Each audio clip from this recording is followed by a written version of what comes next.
Hello, what's up guys? Good evening po sa inyong lahat. So, nung nakarang linggo nga po ay namalengke po tayo doon sa Tayug at doon po tayo sa SES ay pumunta. Okay, so ayan guys, grocery time na. So, ang video natin ngayon ay tungkol sa pag-grocery.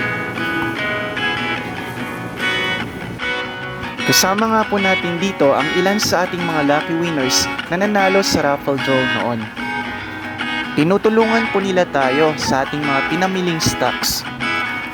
So bago ko po bilhin ang isang produkto, tinitignan ko muna ang expiry date para makasiguro na ito ay matagal pa na pwedeng gamitin at pwede pang kainin.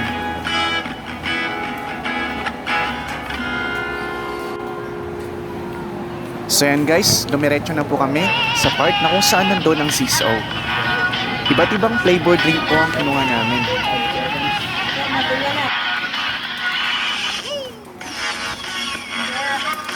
Pagkatapos ko pong pumili ng ating snacks, ay dumiretso po tayo sa counter para magbayad.